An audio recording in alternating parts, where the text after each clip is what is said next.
Hello दोस्तों, मेरा नाम है Keshav Narang and welcome to my channel invest with Keshav. आज के इस वीडियो में बात करने वाले हैं दो चीजों पे इंपॉर्टेंट चीजों पे चर्चा करेंगे। सबसे पहले बात करेंगे टुडेज प्राइस एक्शन, जो आज निफ्टी आज आप देखोगे बेसिकली हमारा मंथली क्लोजिंग था और कहीं ना कहीं 31 मार्च की जो छुट्टी है बेसिकली उसकी वजह से आज ही हमारा फाइनेंशियल ईयर क्लोजिंग भी था। बेसिकली ट्रेडिंग परस्पेक्टिव से बोल रहा हूँ कि आज हमारा लास्ट ट्रेडिंग डे था। तो ये दोनों चीजों पे बात करने वाले हैं। सबसे पहले वीडियो को शुरू करता हूँ और सबसे पहले अगर आज आप निफ्टी को देखोगे तो बेसिकली निफ्टी की जो क्लोजिंग हुई है, एक रेड कैंडल हमें निफ्टी के ऊपर बनती दिखाई दी है। और अगर मैं क्लोजिंग की बात करता हूं तो 72 पॉइंट नीचे क्लोज हुआ है निफ्टी आज और 23,519 की क्लोजिंग आई है। काफी वॉलेटाइल सेशन था, अगर आपने पूरा दिन देखा हो। काफी बार निफ्टी ने 23,600 के ऊपर जाने की कोशिश करी और नीचे की साइड पे कहीं ना कहीं 23,450 इसको भी ब्रेक करिए किया एक बार इंट्राडे में, बट वहां से हमें एक बाउंस देखने को मिला 600 की तरफ और वापस फिर हमें लास्ट में कुछ 3 बजे के आसपास दोबारा से एक फॉल देखने को मिला, जिसकी वजह से मैं अभी आपको चार्ट पे भी दिखाऊंगा और जिसकी वजह से हम रेड में ही क्लोज हुए हैं। और कहीं ना कहीं अगर आप देखोगे तो कैंडल भी निफ्टी के ऊपर एक रेड कैंडल आज बनी हुई है। उसके अलावा अगर आप देखोगे बेसिकली बाकी इंडेक्सेस को तो निफ्टी नेक्स्ट 50 की बात करते हैं तो वो भी आज कुछ 60 पैसे नीचे गिर के क्लोज हुआ है। और अगर आप देखोगे मिड कैप को तो मिड कैप भी कुछ 30 पैसे नीचे क्लोज हुआ है। और अगर मैं देखता हूं यहाँ पर स्मॉल कैप को तो स्मॉल कैप लगभग फ्लैट क्लोज हुआ है। तो निफ्टी के अंदर आज हमें अगर हम देखोगे तो बेसिकली कहीं ना कहीं इन दी एंड एक वॉलेटाइल सेशन था, रेंज बाउंड सेशन था और काफी ज्यादा वॉलेटिलिटी थी। और अगर आप स्टॉक्स के बीच में देखते हो तो कौन कौन से स्टॉक्स आज चले हुए थे तो टाटा कंज्यूमर 3% ऊपर था, कोटक महिंद्रा बैंक 2% ऊपर था, ब्रिटानिया 2% ऊपर था और अपोलो हॉस्पिटल 2% ऊपर था, ओएनजीसी, टाटा मोटर्स ये कुछ 1% के आसपास ऊपर थे और ICICI bank, BPCL, Hindustan Unilever और एचडीएफसी लाइफ ये भी कुछ 0.1% के आसपास ऊपर थे। और लूजिंग साइड पे अगर आप देखते हो बेसिकली तो विप्रो और इंडसइंड बैंक 3.5% डाउन थे और सिप्ला एमएनएम को 2.5% डाउन थे। एचसीएल टेक, इन्फोसिस 2% के आसपास का इनमें हमें फॉल देखने को मिला है। और अडानी एंटरप्राइजेज, ट्रेंट और पावर ग्रिड इसके अंदर भी हमें 1.5 से 2% के फॉल देखने को मिले हैं। तो ओवरऑल अगर आप बात देखते हो तो आज बेसिकली कहीं ना कहीं एक वॉलेटाइल सेशन था। कुछ स्टॉक्स ऊपर थे, कुछ स्टॉक्स नीचे थे और कहीं ना कहीं एक वॉलेटाइल सेशन के बाद आज कहीं ना कहीं हमें एक रेड कहीं ना कहीं निफ्टी के अंदर हमें देखने को मिला। अब आपके एक बार को आपको चार्ट पे लेके चलता हूं और वहां पर थोड़ी सी चीजें डिस्कस करते हैं, किस तरीके के कैंडल्स बन रहे हैं और आने वाले टाइम में किस तरीके की मूवमेंट हो सकती है, एक बार वहां आपसे डिस्कस करता हूं। तो आपसे एक बार स्क्रीन शेयर करते हैं और अगर आप देखोगे बेसिकली ये मैंने निफ्टी का 5 मिनट का चार्ट खोल लिया है और 5 मिनट के चार्ट पे देखोगे तो आज ये पूरा जो कल का बेसिकली रेंज बाउंड मूवमेंट था हमारे सामने, जहां निफ्टी 22,600 के आसपास ही क्लोज हो गया था ऊपर जाके, उसी रेंज में ही आज लगभग ना तो हमने कल का लो ब्रेक किया और अगर आप देखोगे तो हाई के आसपास हम एक बार गए थे। हाई भी ऑलमोस्ट कल का जो हाई है बेसिकली उसके आसपास से ही आज एक बार हमें फॉल देखने को मिला। फिर एक बार निफ्टी ने 22,600 के ऊपर जाने की कोशिश करी लेकिन उसके बाद हमें यहां से एक और फॉल देखने को मिला है।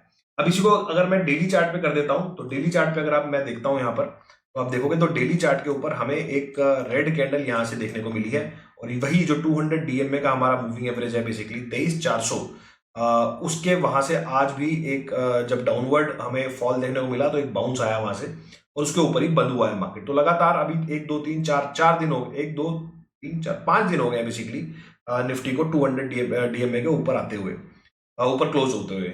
इसके अलावा अगर आप देखोगे बेसिकली मैं थोड़े से और बड़े टाइम फ्रेम पे अगर आपको चलूं तो हम ये निफ्टी का अगर वीकली चार्ट देखेंगे तो वीकली चार्ट के ऊपर काफी आप देखोगे तो काफी बेरिश कैंडल बनी है। ये कैंडल है बेसिकली। तो हम जहां पे वीक में ऑलमोस्ट थे ऑलमोस्ट वहीं ही आज हमारी क्लोजिंग आई है और कहीं ना कहीं मैं देखता हूं तो बेसिकली हम इस वीक के अंदर एक हाई हमने लगाया 23,875 और कहीं ना कहीं इसके बाद हम इस तरीके से आज इस वीक में लगभग फ्लैट क्लोज हुए हैं।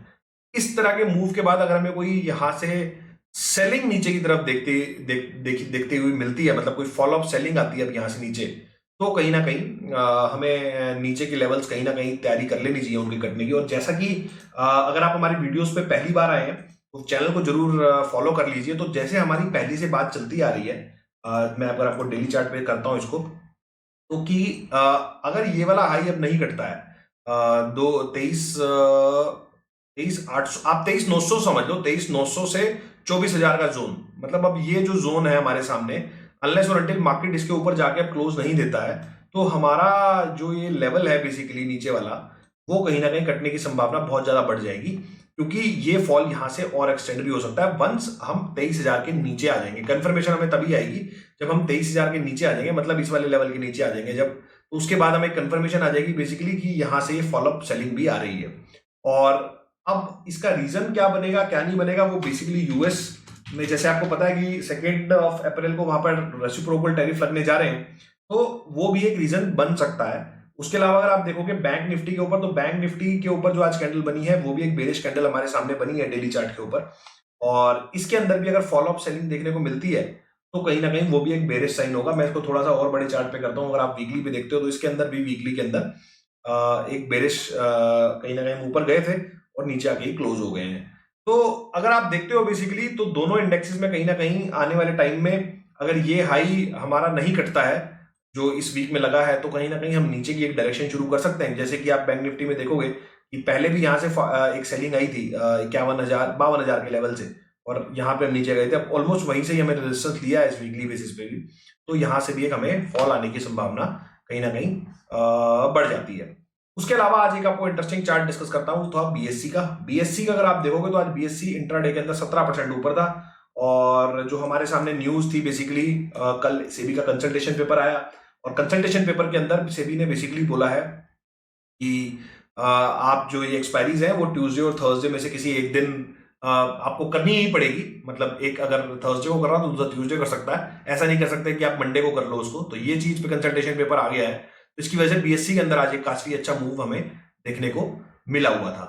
उसके अलावा आप बात करते हैं ट्रम्प टैरिफ की। ट्रम्प टैरिफ की अगर आप देखोगे बेसिकली तो ट्रम्प ने काफी हो हल्ला मचाया हुआ है, और अभी हमारे ऑटो सेक्टर पे भी जिस तरीके से उन्होंने 25% का टैरिफ लगाया है सारे जो इंपोर्ट हो रहे हैं बेसिकली वहां पर, तो काफी कंपनीज को दिक्कत आने वाली है, और इस वजह से उनकी कंट्री में सबसे पहले इन्फ्लेशन बढ़ेगा। मतलब जो गाड़ी पहले $10,000 का तक का इजाफा हो सकता है गाड़ियों की कीमत में, मैंने ऐसा न्यूज में मैं पढ़ रहा था। तो अगर इस तरीके की चीजें होंगी और लगातार हर प्रोडक्ट के ऊपर आप इस तरीके से टैरिफ लगाओगे, तो आप सबसे पहले इन्फ्लेशन अपनी कंट्री में ही बढ़ाओगे, और ये इन्फ्लेशन बढ़ने के कारण कहीं ना कहीं स्टॉक मार्केट स्मेल कर लेती है ये सब चीजें। और मेरे हिसाब से स्टॉक मार्केट इसकी वजह से कहीं ना कहीं फॉल अपना वहां की स्टॉक मार्केट बहुत ज्यादा बढ़ा सकती है। और ये अगर यहां से हमें नया फॉल देखने को मिलता है इंडियन स्टॉक मार्केट के अंदर, तो बेसिकली उसका कारण ग्लोबल ही हो सकता है। अब यहां से अगर फ्रेश राउंड ऑफ सेलिंग चाहिए हमें, तो कहीं ना कहीं वो ग्लोबल कारण से ही बन सकती है। और ये ट्रम्प टैरिफ एक परफेक्ट न्यूज लग रही है इस तरीके की। कहीं ना कहीं अगर आप देखोगे बेसिकली इस तरीके की, अगर आप इस तरीके की मतलब इस तरीके का कारण बनने के लिए जो ट्रम्प वाली चीज है, तो कहीं ना कहीं अगर हम निफ्टी के ऊपर देखते हैं बेसिकली, तो निफ्टी के ऊपर हमें जब तक अब ये 22,800 का लेवल ऊपर की तरफ नहीं ब्रेक होता, तो कहीं ना कहीं हम एक बेरिश जोन में हैं। और अगर ब्रेक हो जाता है और हम 24,000 के ऊपर सस्टेन करते हैं, तो एक बार फिर हमें दोबारा से रिवाइज करना पड़ेगा, अपना थोड़ा रिव्यू करना पड़ेगा एक बार चार्ट्स को कि किस तरीके के चार्ट्स बन रहे हैं। बट इसके ऊपर ये कोई रिकमेंडेशन नहीं है, ये जो भी बात कर रहे हैं हम as per chart as for education purpose कर रहे हैं। और अगर आप कोई ट्राई या डिसीजन बनाना चाहते हैं तो अपने फाइनेंशियल एडवाइजर से पूछ के बनाएं। आई होप आपको वीडियो अच्छा लगा होगा। अगर अच्छा लगा है तो लाइक करें, शेयर करें, ज्यादा से ज्यादा लोगों तक इस वीडियो को पहुंचाएं ताकि उनको भी फायदा हो पाए। चलिए दोस्तों, वीडियो को समाप्त करता हूं, मिलता हूं आपसे अगली वीडियो में इसी तरह के कुछ नए और इंटरेस्टिंग टॉपिक के साथ। चलिए दोस्तों, नमस्कार, जय हिंद।